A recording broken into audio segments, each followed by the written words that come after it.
Bab ke-15. Hana, panggil Billy, sambil berjalan mendekatinya.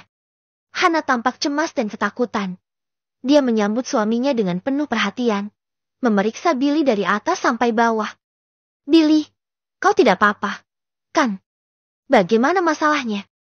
Billy memegang tangan Hana dengan lembut. Hei, aku baik-baik saja. Masalahnya sudah selesai. Syukurlah, ucap Hana dengan lega. Kenapa kau kesini? Bukankah aku menyuruhmu pergi ke rumah sakit? Tanya Billy. Aku sudah pergi ke sana. Dokter bilang aku baik-baik saja. Aku merasa khawatir saat mendengarmu dibawa ke kantor polisi. Jadi aku datang ke sini. Ucap Hana sambil menggigit bibirnya. Aku bisa mengatasi masalah ini sendiri. Apakah kau sudah makan? Tanya Billy khawatir. Hana menggeleng. Aku terlalu khawatir denganmu. Jadi aku tidak nafsu makan. Kau tidak perlu khawatir. Ayo pulang. Aku akan memasak makanan untukmu. Ucap Billy sambil merangkul istrinya dengan lembut. Hana menghela napas lega. Billy, ada apa? Tanya Billy. Aku hanya ingin mengingatkan agar kau tidak terlalu emosional di masa depan. Ucap Hana dengan lembut. Oke, aku akan mendengarkanmu. Jawab Billy sambil mengelus rambut istrinya. Dalam hatinya, Billy berjanji kepada dirinya sendiri. Selama Hana baik-baik saja, dia tidak akan melakukan sesuatu yang nekat. Tetapi jika ada yang berani melukai istrinya, dia tidak akan tinggal diam. Billy. Hari berikutnya, sebelum Billy pergi bekerja, dia mendengar suara Vano dari luar rumahnya. Billy segera membuka pintu rumah. Ada apa? Tanyanya. Apa yang terjadi kemarin? Bagaimana kau bisa dibawa ke kantor polisi? Tanya Vano dengan tergesa-gesa. Ah, itu hanya pertengkaran kecil. Tidak ada yang serius. Jawab Billy. Kenapa kau tidak memberitahuku? Kalau aku tahu, aku pasti akan memberi pelajaran pada orang itu. Ucap Vano dengan emosi. Billy menggeleng. Itu tidak perlu. Apakah kau datang sepagi ini hanya ingin mengatakan hal itu? Tidak. Aku memiliki kabar baik untukmu. Aku berhasil menjual kedua radiomu dengan harga 100.000. Ucap Vano dengan bangga. Billy mengangguk puas. Bagus sekali. Kau memang ahli dalam berbisnis. Tentu saja, itu hal yang mudah. Jadi, di mana uangnya? Tanya Billy. Vano menyerahkan uang hasil penjualan radio, dan Billy menerimanya, lalu memberikan 20.000 sebagai balasan. Ini terlalu banyak, teman. Ucap Vano. Tidak masalah. Selama kau bisa menjualnya dengan harga tinggi, aku akan memberimu 10.000 untuk satu radio yang terjual. Janji Billy. Vano terkejut. Benarkah? Terima kasih banyak. Billy tersenyum. Tidak masalah. Aku sudah bilang, selama kita bekerja keras, pasti akan ada hasilnya. Baiklah, mulai sekarang aku akan bekerja lebih keras lagi. Ucap Vano dengan nada bercanda.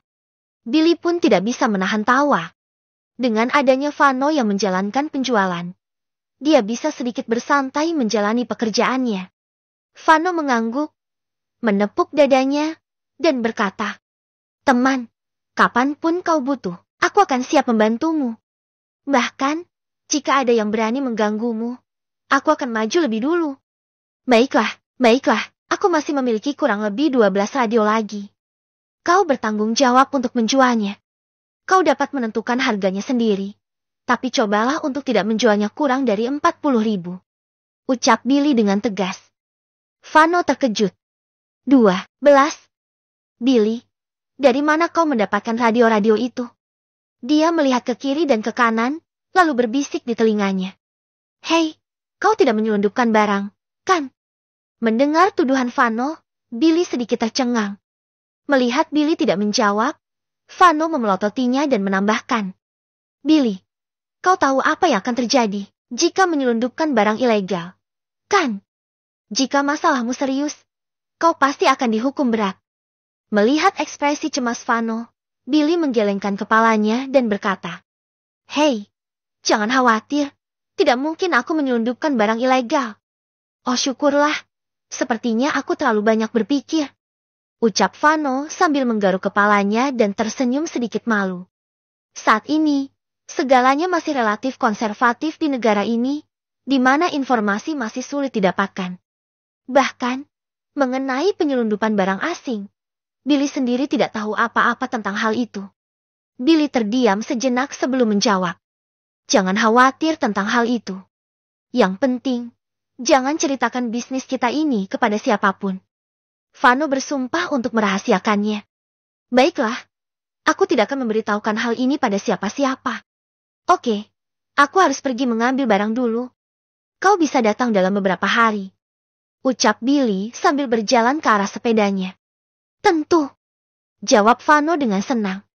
Melihat Vano pergi, senyum tipis muncul di sudut bibir Billy. Teman, selama ini kau telah banyak membantuku. Aku berjanji, di kehidupan ini aku akan membalas kebaikanmu.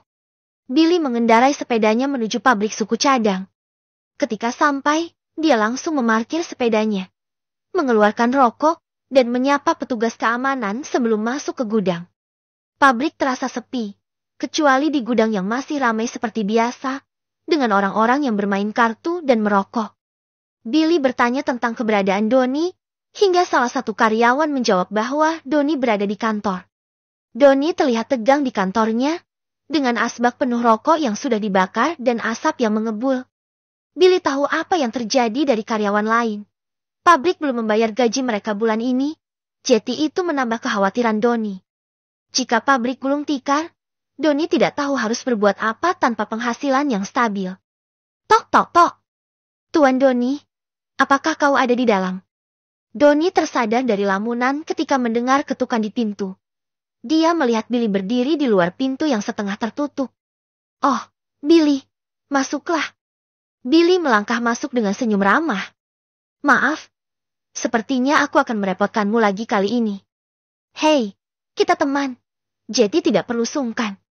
Donnie merasa sedikit lebih baik dengan kedatangan Billy, yang tampaknya membawa kabar baik.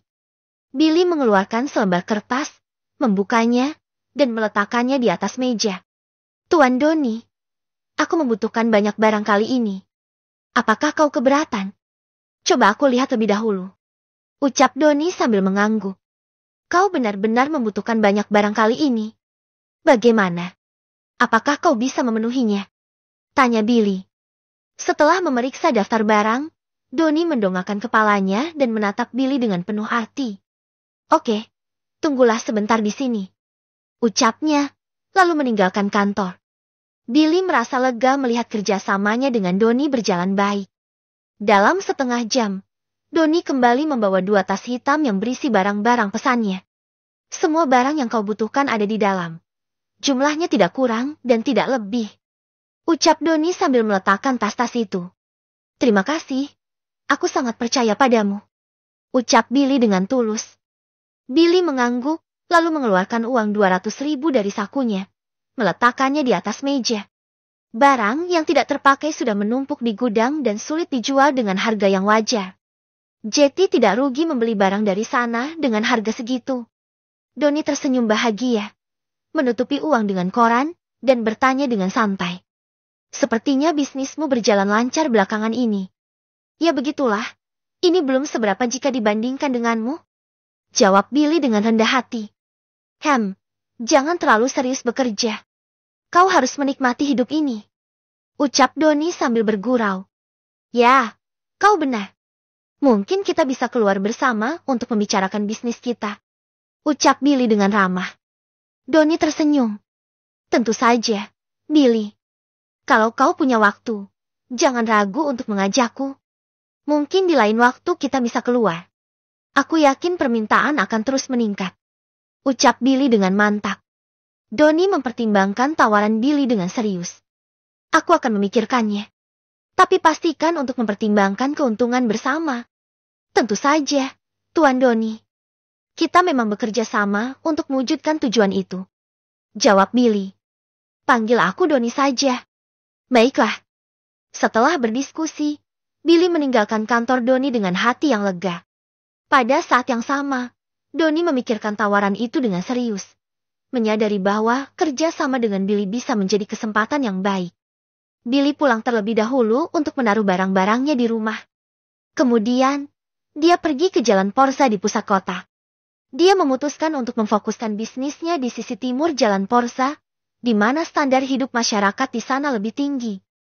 Setelah berbulan-bulan bekerja keras, reputasinya telah menyebar, dan orang-orang dari daerah-daerah sekitar pun mulai menggunakan jasanya. Sampai sore, Billy berhasil memperbaiki lebih dari 100 barang, lalu dia memutuskan untuk pulang. Hari itu, dia berhasil mendapatkan banyak uang dan barang-barang bekas untuk dibawa pulang. Saat dalam perjalanan pulang, tiba-tiba saja dia dihentikan oleh seseorang. Bab ke-16. Nyonya Sundari,